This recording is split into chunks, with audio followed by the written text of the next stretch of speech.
semejante hombre, padre de familia, que salió por la mañana acostado para los niños. Y habiendo convenido con los obreros en un denario del día, los envió a su día. Saliendo cerca de la hora tercera del día, vio a otros que estaban en la plaza desocupados, y les dijo: id también vosotros a mi viña, y os daré lo que sea justo. Y ellos fueron. Salió otra vez cerca de la hora sexta de la mañana, y hizo lo mismo. Y saliendo cerca de la hora undécima, halló a otros que estaban desocupados y los dijo: ¿por qué estáis aquí todo el día desocupados? Y dijeron: porque nadie nos ha contratado. Él les dijo: id también vosotros a la viña y recibiréis lo que sea justo.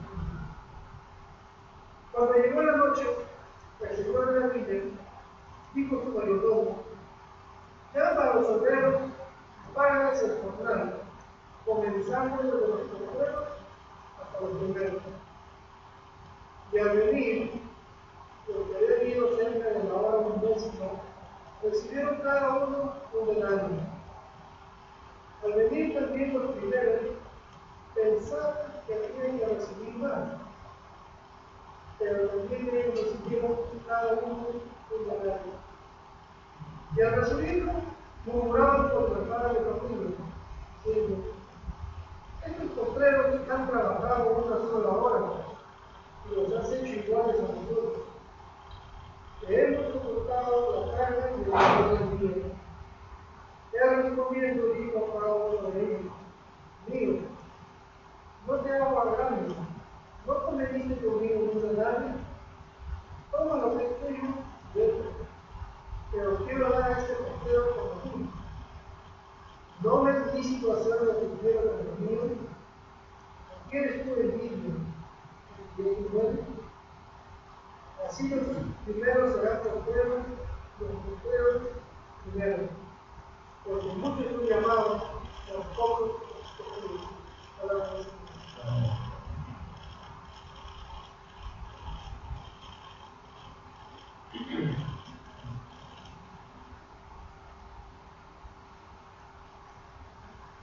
Estamos en una serie sobre las parábolas de Jesús. Y hoy tenemos una parábola bastante interesante. Ahora, tengo que decir al principio, la parábola termina con una frase algo difícil para interpretar y un poco controversial. Termina así lo que William acaba de leer, porque muchos son llamados, más pocos escogidos. Y tengo que decir una vez, no voy a tomar el tiempo en este sermón para dar mi explicación de la frase. Antes de que me acusen de no tener el coraje de tratarlo, permíteme darle mis tres razones. Uno, hay dudas que Mateo incluyó la frase en esta parte de su evangelio. No quiero asustarles, pero tenemos que ser sinceros con el texto. Mira, hay muchos manuscritos griegos del libro de Mateo que no incluyen la frase en Mateo 20. No se preocupen, todos los manuscritos incluyen la frase en Mateo 22. La segunda razón es que esta parábola, y esto es lo que quiero que capten, la parábola tiene casi la misma frase, no es palabra por palabra, pero es básicamente la misma cosa, y funciona como un marco. La parábola comienza con una frase y termina con casi la misma frase, y es: los primeros serán postreros y los postreros primeros. Entonces, pienso yo que lo más natural es que termine así el concepto de la parábola. Y la tercera razón es que como figura la frase, porque muchos son llamados, más pocos escogidos, en Mateo 22, justo en la parábola de la fiesta de bodas, y justo es la parábola que la próxima semana me toca predicar. Así que les anticipo que la próxima semana espero darles una explicación de esa frase, pero por ahora vamos a terminar, es decir, tratar de contener el texto a que termine con los primeros serán postreros y primero. Mira, el corazón del mensaje del Evangelio de Dios, el corazón del mensaje del Evangelio, es que Dios nos salva, nos da la vida eterna, basado completamente en su gracia. En nada basado en cualquier obra que pueda ofrecer a Dios por mi propia salvación. Ahora, ¿alguna vez te has sentido ofendido por el Evangelio? Solo hay dos maneras lógicas de responder al Evangelio. ¿Sí? Solo hay dos maneras lógicas. Una opción es que te llena, a escuchar el Evangelio, te llena de alegría, porque te das cuenta, yo estoy mal, y el Evangelio viene pronunciando, proclamando que hay salvación, que hay una manera de escapar de lo que yo merezco, que es el infierno. Entonces uno escuchar el Evangelio se llena de gracia. Mira, la única otra respuesta lógica es de ofenderte. ¿Por qué ofenderte? Porque el Evangelio, si no te llena de alegría, normalmente es porque te ofendes a que la Biblia te declara mal.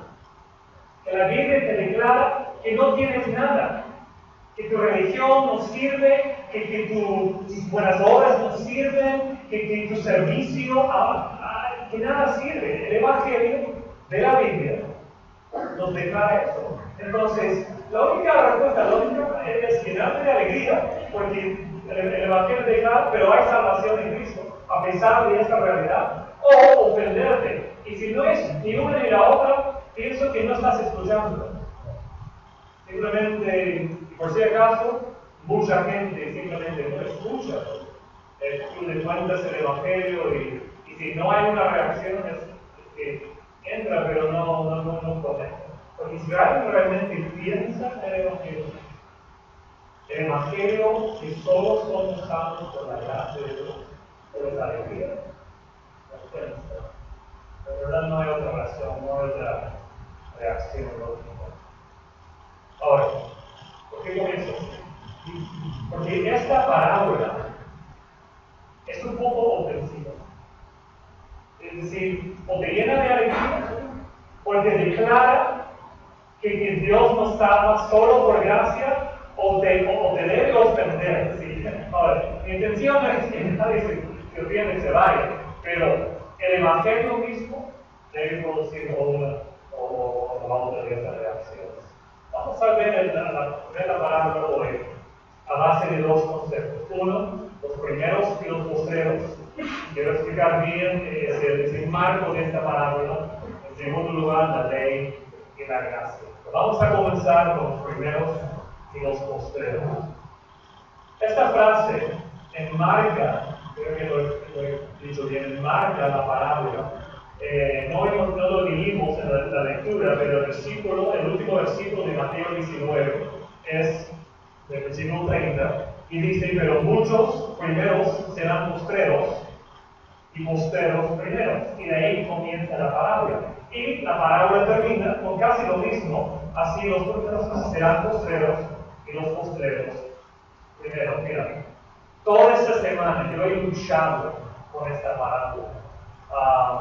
Ayer seguí hablando con Cheryl sobre la parábola, porque le dije: Cheryl, no estoy seguro cómo es que la parábola describe o explica las dos frases que enmarcan la parábola. Entonces, estudio bastante ahí buscando esa explicación.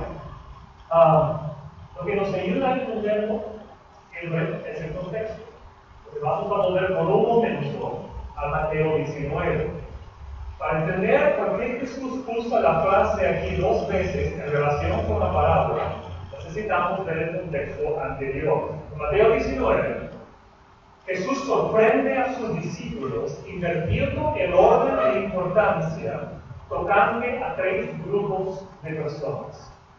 Es decir, el mundo dicta un cierto orden de valor o importancia con respecto a la posición de las personas en el mundo, y Jesús totalmente lo invierte. Ahora, de una cultura o de un país a otro, cómo es exactamente ese orden de cultura, de posiciones en la sociedad, puede variar un poco, pero normalmente hay en todo el mundo cierto, lo van a ver. Jesús menciona 3 casos en Mateo 19. Primero, levanta el tema de los solteros y los casados. Ahora, te pregunto, en general, en el mundo hoy, en el Perú hoy, ¿cuál de ellos, o los solteros o los casados, tienden a tener en la mente de la gente un poco más como de posición? Mira, normalmente, y gracias a Dios no es un extremo hoy en día, pero aún mucho más en el tiempo de Jesús. Es decir, si tú eras soltero y ya llegabas a los 25 o 30 años, en aquel tiempo era como que ya te pasó la vida. Porque hubo esa prioridad en cuanto a una perspectiva de que para ser completo, un ser humano completo, es necesario que te cases, que tengas muchos hijos, para que trabajen, para que ayuden a la nación, el ejército, todo eso. Era todo una perspectiva social. Entonces, ¿qué dice Jesús? Él toma esa prioridad que el mundo daba en el tiempo y lo tiene. Mateo 19, versículo 12, si quieren leerlo. Él dice ahí, pues hay eunucos, y él usa el término eunucos para hablar de solteros. Hay eunucos que nacieron así del vientre de su madre, hay eunucos que son eunucos con los hombres. Y hay eunucos que sí mismos se hicieron eunucos, es decir, hay solteros que han decidido, han optado por ser solteros o solteras por causa del reino de los cielos. Es decir, optando por ser soltero porque se da cuenta que así puede servir mejor a Dios. Y tú me debes correr al apóstol Pablo, ¿no? Que gracias a él tenemos una buena porción del Nuevo Testamento y él hizo mucho más siendo soltero. Ahora, termina así el que sea capaz de recibir esto, que lo reciba. Entonces, ¿qué está haciendo Jesús? Está invirtiendo el orden que la cultura aquel tiempo daba. La cultura dice, eres casado, ya tú subes en posición. Y Jesús dice, no necesariamente. Si tú eres soltero, puede ser que has optado ser soltero para servir mejor a Dios.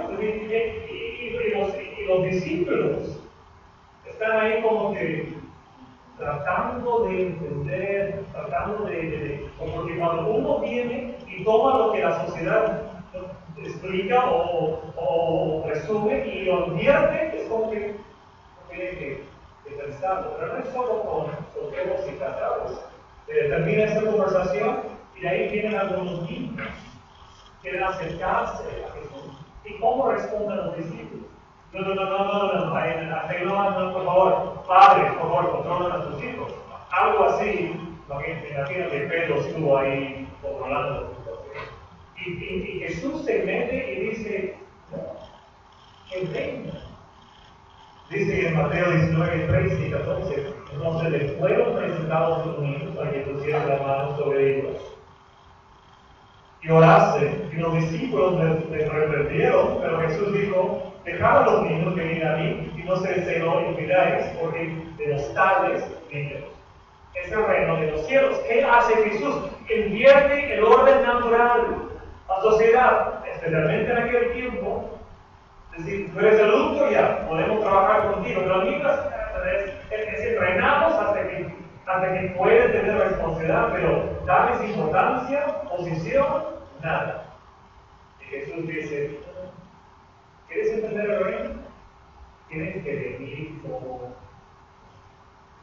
relaciones, no solo con casados y solteros, niños y adultos, sino pobres y ricos. Todos entendemos que aquí nuestra cultura lo tristemente la refleja. Tú tienes dinero,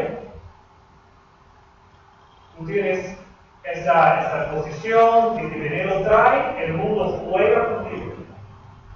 Y si no lo tienes, ¿qué pasa?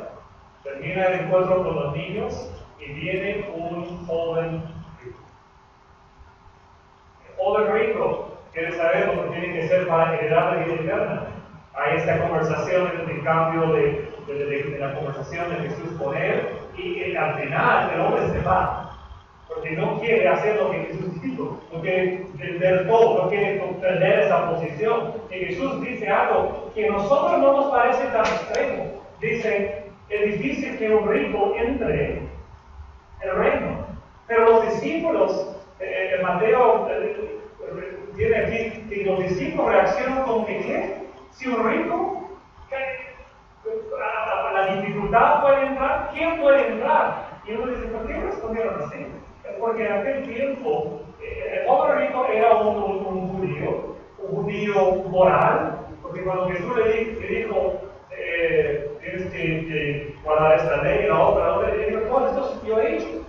Entonces, un judío moral con plata, y la plata significaba, al menos en el pensar de los discípulos, que Dios estaba bendiciéndole al hombre. Entonces, cuando Jesús dice, difícil que una persona rica entre al reino de eso invierte el orden natural que los discípulos y los demás judíos están pensando.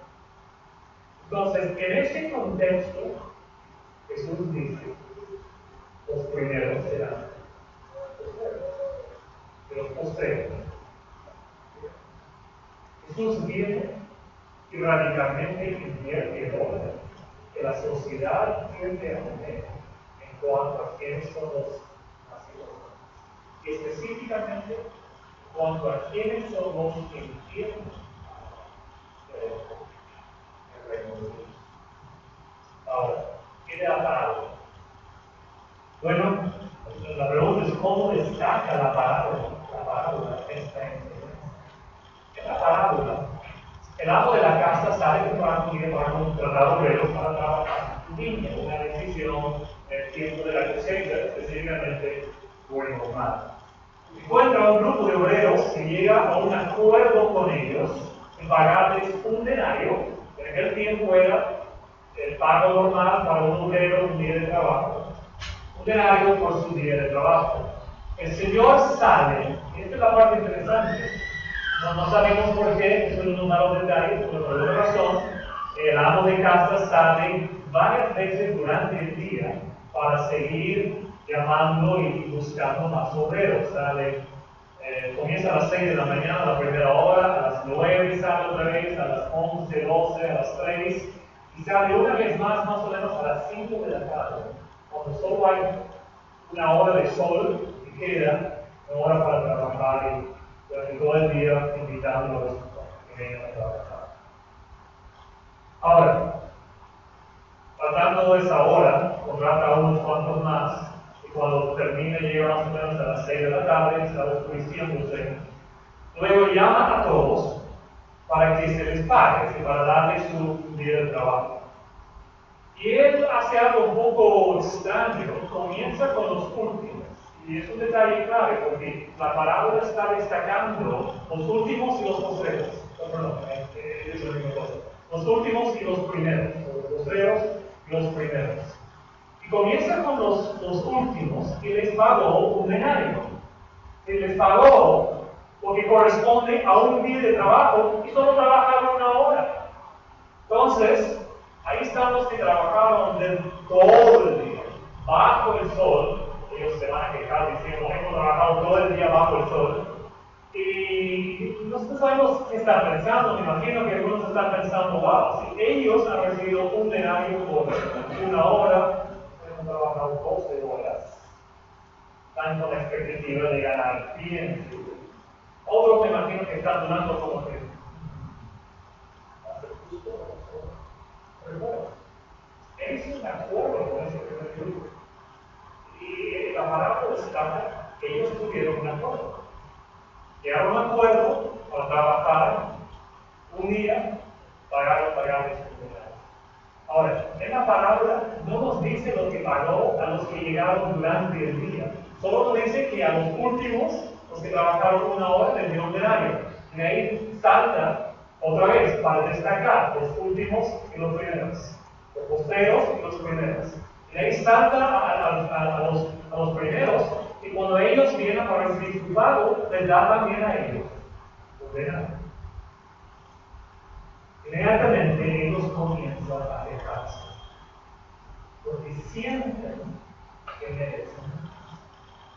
Ellos han trabajado más que todos los demás, especialmente los que llegan al último, y sin embargo se les paga lo mismo. Y ellos, aquí está la clave, ellos se consideran, en el contexto del día de trabajo, los primeros. Eran los primeros, llegaron primero, trabajaron más, hicieron más producción, es decir, eran el mejor beneficio para el amo. Pero son tratados como los últimos. ¿Por qué digo esto si recibieron la misma cosa? Son tratados como los últimos porque en el fondo los que llegaron al último recibieron más según el tiempo de trabajo que ellos. Entonces ellos se sienten como los primeros y al final se sienten como que fueron tratados como los últimos. Ahora, observa lo que dice en versículos 14. Él dice, pero quiero dar a este postrero, está hablando a uno de los que llegó primero, como a ti. Le pregunta, ¿no me es lícito hacer lo que quiero o lo mío? El punto es, Dios tiene todo el derecho en el mundo de elegir, abrir el reino a quien Él quiera. No está limitado por los valores del mundo y por las expectativas culturales. La cultura dice, la persona religiosa está más cerca a Dios, y Jesús viene a decir, no necesariamente. Y eso fue el caso, los fariseos hubieran sido los primeros en entrar a Dios, pero no eran los primeros, eran los últimos. Entonces, Dios abre el reino a los que quieren. El mundo dice, debe ser para ellos, sí, y para ellos no. Jesús viene y dice, no es necesario. El mundo dice, los que tienen plata, ellos merecen. Los que son más moral, ellos merecen. El Evangelio los primero. Ahora, ¿por qué crees que el Evangelio? Solo quiero dar un poco de base. ¿Por qué crees que el Evangelio ha crecido históricamente tan dinámicamente entre la gente pobre? La respuesta es porque el Evangelio es una buena noticia para la persona pobre. La sociedad nos dice que si tú tienes plata, si tú eres rico, el mundo va a jugar contigo. El Evangelio dice, no importa cuánto tengas, no importa tu posición, no importa tu apellido, no importa. Lo que importa es que entiendes el Evangelio y que corres a Cristo, que te arrepientas de tu pecado y corres por fe a Él, y Dios te recibe. Ese es el anuncio del Evangelio. Entonces, cuando el Evangelio comienza a llegar a los que entienden que son pobres, crece. Tristemente, cuando llega el Evangelio a los que no se ven pobres, a los que no ven,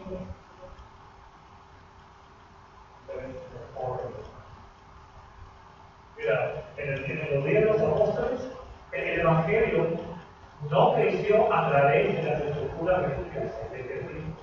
Explotó de crecimiento entre la gente común a pesar de la persecución de los líderes religiosos. En el tiempo de la Reforma, de nuevo el Evangelio creció entre la gente común a pesar de la persecución y la presión de la iglesia establecida. Hoy en día el Evangelio está creciendo más rápidamente en las regiones menos desarrolladas y más pobres del mundo. Solo hay que ver nuestra ciudad, Lima.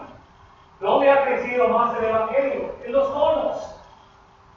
Y hay bastante, no es ninguna sorpresa para nadie.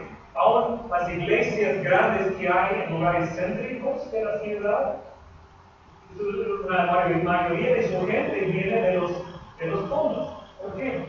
Porque Porque el Evangelio es un bello anuncio para una persona que la sociedad ha rechazado. Los primeros voceros y los voceros. Ahora, la ley y la gracia. Voy a hacer una aclaración. Está claro que la parábola tiene que ver con la vida eterna. El contexto más cercano de la parábola es la conversación que Jesús tiene con el joven rico. En la conversación, el joven pregunta: ¿qué buena acción necesito hacer para tener la vida eterna? Y como la semana pasada prediqué la parábola del buen samaritano, que todavía estaba en mi mente, como comencé a estudiar esta semana esta parábola, comencé a ver algunas similitudes entre las dos parábolas. Por ejemplo, en la conversación que Jesús tiene con el intérprete de la ley, y es en ese contexto que tenemos la parábola del buen samaritano, es una conversación Jesús con el intérprete de la ley. Y en su conversación con el joven rico, que conduce hasta esta parábola, hay tres cosas que son muy semejantes que yo veo aquí. En primer lugar, los dos quieren saber qué se puede hacer para heredar la vida eterna. Ambos le preguntan a Jesús: ¿qué tengo que hacer para heredar la vida eterna? Entonces, segunda cosa, en ambos casos Jesús describe una acción o una serie de acciones que pueden hacer para heredar la vida eterna. En el caso del intérprete de la ley, la acción es amar a Dios por completo, corazón, alma, etc., y a su prójimo como a sí mismo. En el caso del joven rico, la acción es vender todo lo que tiene y darlo a los pobres. Pero en ambos casos, el hombre viene y pregunta qué tengo que hacer para heredar la vida eterna, y Jesús responde dándole una acción. Es distinta según el contexto, pero una acción. En tercer lugar, otra similitud aquí, en ambos casos se hace muy evidente que ninguno de ellos puede encontrar en sí mismos el poder de hacer la acción que Jesús destaca como el medio para obtener la vida eterna. Ninguno puede hacerlo. El intérprete de la ley, escuche, porque él mismo dice: para heredar la vida eterna hay que amar a Dios con todo el corazón, alma, fuerzas y mente, y amar al prójimo como a sí mismo. Jesús le dice: excelente, hazlo. Y él, ok, ¿quién es mi prójimo? Porque él sabe que no lo puede hacer. Viene el joven rico: ¿qué hay que hacer para heredar la vida eterna? Ok, no puedes cometer adulterio, y Jesús nombra algunas leyes ahí. El joven rico dice: todo esto he hecho, estoy bien. ¿Qué falta? Jesús le dice: ok, vende todo lo que tienes, sí, y sígueme. Y es como que, ¿y por qué esa reacción? Porque el hombre sabe que no quiere hacer. Es decir, no encuentra en sí mismo el poder de hacerlo. Entonces, ¿qué nos muestra?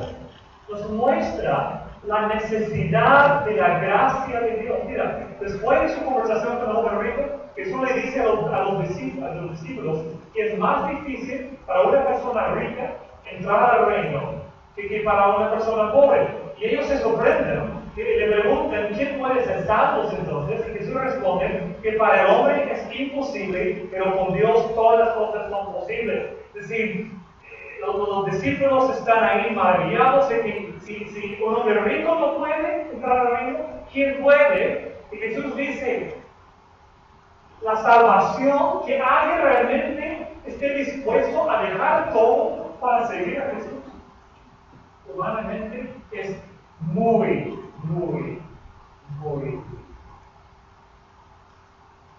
Jesús fue muy claro con nosotros. Le dio una acción muy entendible: vende todo, da a los pobres y sigue. No había ninguna duda en cuanto a lo que tenía que hacer, pero no encontró en sí mismo el poder. Por eso Jesús dijo: casi imposible. Pero de ahí dice: pero con Dios todo es posible. ¿Y qué significa ser todo es posible? En el contexto es obvio.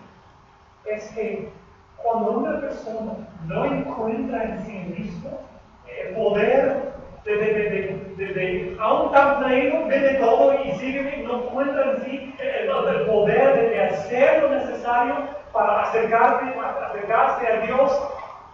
Es ahí donde Dios entra y muestra su gracia. Es decir, nuestra salvación es un acto de la gracia de Dios. Que tú eres salvo, Dios en algún momento hizo lo que para ti fue imposible.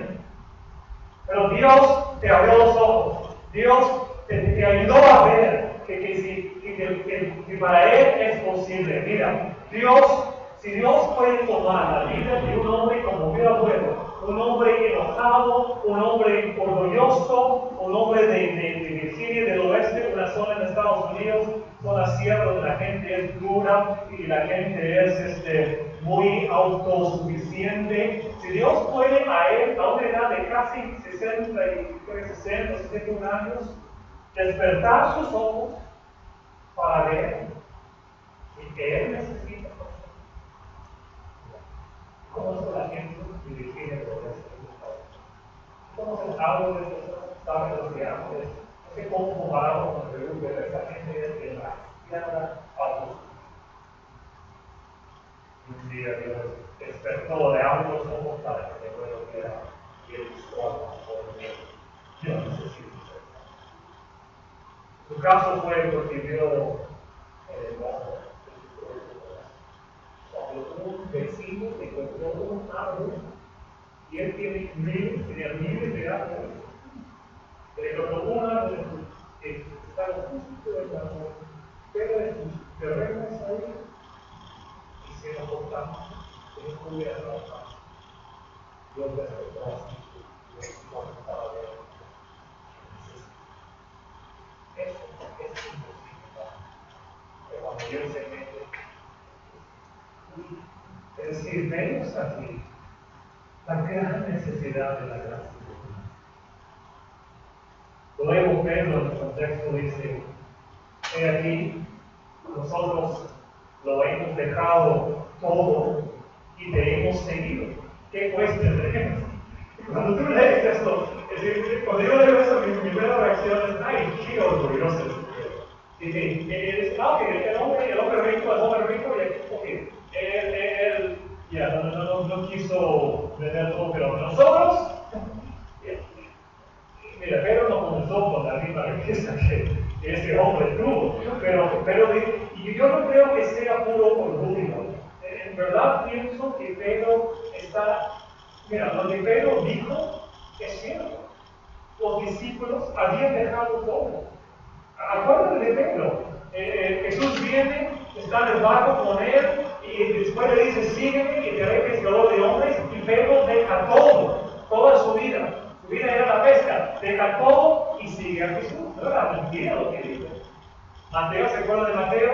Jesús pasa por la mesa donde estaba ahí trabajando Mateo, ganando bien como cobrador de impuestos, le dice, tú, Mateo, sígueme. Dejó todo y te siguió. Es decir, había una gran distinción entre los discípulos y los que fueron. Ellos verdaderamente dejaron todo más. Y lo que Jesús responde ahí, responde diciéndole, es correcto, un día, le dice a Pedro, un día ustedes, los 12 apóstoles, reinarán conmigo en el cielo, y cualquiera que deja todo para seguirme tendrá 100 veces más en la vida de Dios. Ahora, dos puntos cruciales para nosotros. Uno, Jesús está afirmando dos cosas. Uno, la vida eterna pertenece a los que dejan todo para seguir a Cristo. Especialmente la persona que abandona todos los demás medios de la salvación, heredará la vida eterna. Algunos la buscan en conformidad religiosa, otros a través de la autorrealización y el placer, otros a través de la justicia moral, de la justicia social, Mira, la persona que abandona su propia perspectiva de la salvación y recibe la salvación que Jesús ofrece y sigue verdaderamente a Jesús, aferrándose al gobierno de Dios en su vida, será salvo. Heredará la vida eterna. La verdad es que la vida eterna pertenece al que deja todo y sigue a Jesús. Pero hay otra cosa que hay que mantener en balance aquí. Y es que este don de la vida eterna, porque por un lado pertenece a los que hacen algo, los que dejan todo, dice Jesús, para seguir a Dios.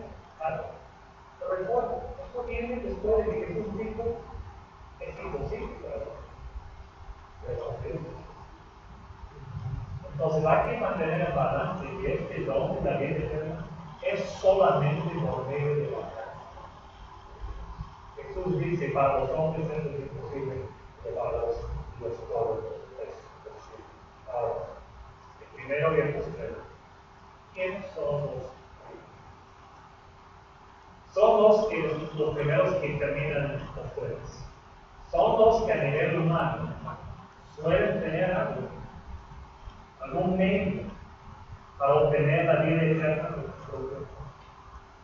Podría ser a través de la observancia religiosa, la actividad moral, las riquezas, el prestigio, la posición social, etc. Puede tener algo para ganar esta. Pero al final terminan con ¿quiénes son los postreros? Los que terminan primero.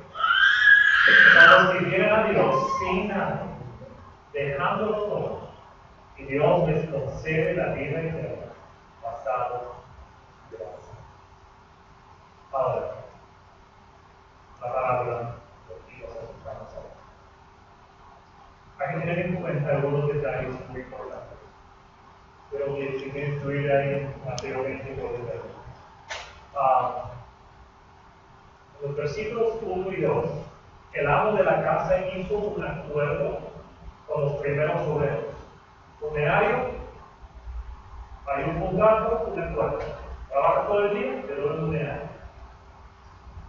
En los versículos 3 y 4, con el resto de los obreros no hay ningún contrato, ningún acuerdo. Solo les dice, les dice, vayan a trabajar en la viña y les pagaré lo que es justo. Pero no hace contrato por eso, hace acuerdo.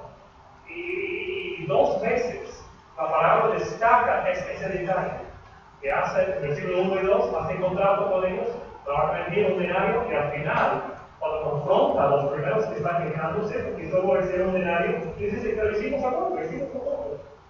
Estoy trabajando mal. Ahora, la relación del amo con el primer grupo se basaba en un acuerdo. A tu parte, yo haré mi parte, te pagaré un denario.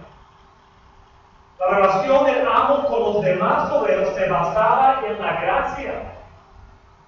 Trabaja y te pagaré lo que es justo. Pero no había ningún contrato, ningún acuerdo, ninguna confianza fuera de la persona misma, fuera de la amo y su persona.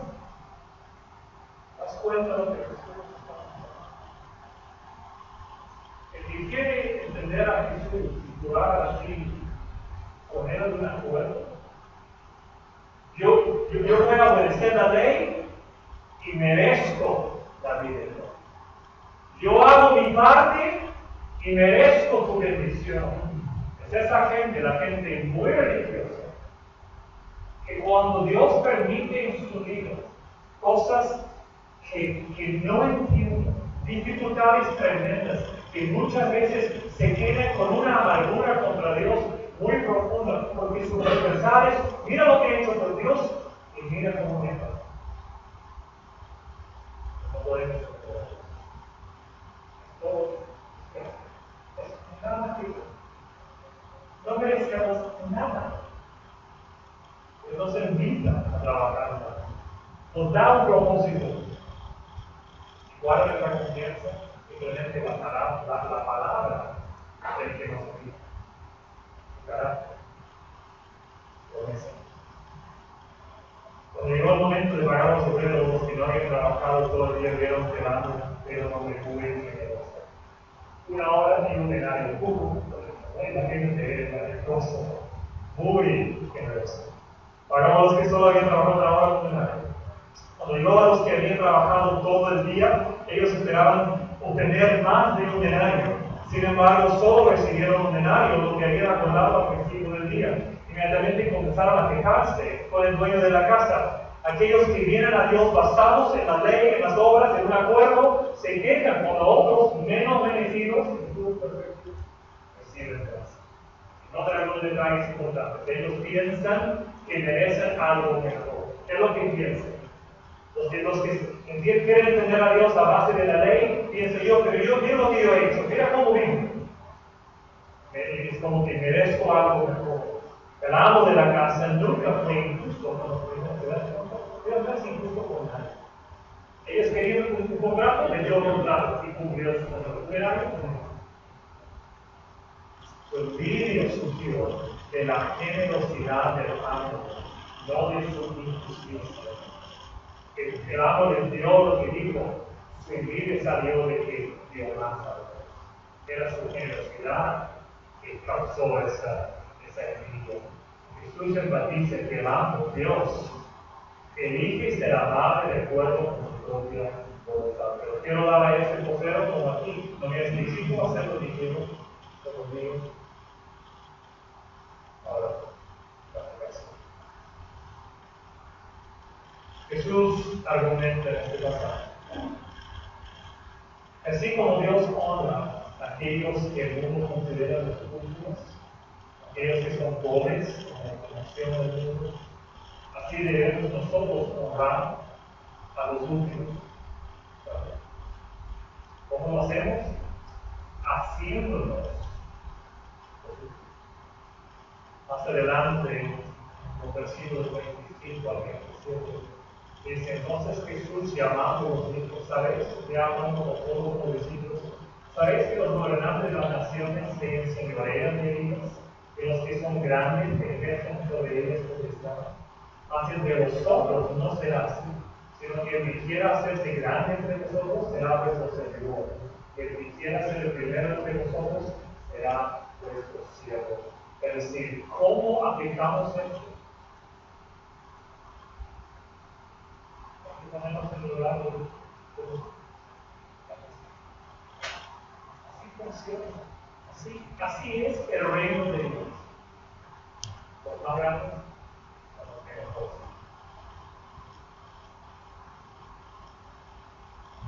Jesús en el Evangelio encarna, la enseñanza. Inmediatamente después de la parábola, Mateo registra que Jesús dijo: He aquí, subimos a Jerusalén, y el Hijo del Hombre será entregado a los principales sacerdotes y a los judíos, y le condenarán a muerte, y le entregarán a los gentiles para que le escarnezcan, le azotan y le crucifican. Eso es quedarte último. Eso es ponerte en el rumbo de los últimos. Y los últimos serán primeros. Más al tercer día resucitará usted. ¿Te das cuenta que Jesús nos llama a ser como los postreros? Y nos llama a base de que Él ya lo hizo. Ya lo hizo. Por nosotros, para nosotros. Él se puso en el lugar de los últimos, murió en esa cruz como hermano. Dios no está de acuerdo. Hizo del último el primero. Así que Dios nos ayude a ser como Él, ponernos en el lugar de los últimos, para que Él nos exalte. Y corremos todos al que nos puede dar esta salvación, que no pertenece a los que se creen libres, sino a los que se creen. Padre, gracias por esta parábola y esta ceremonia. Necesitamos escuchar esto con importancia, porque humanamente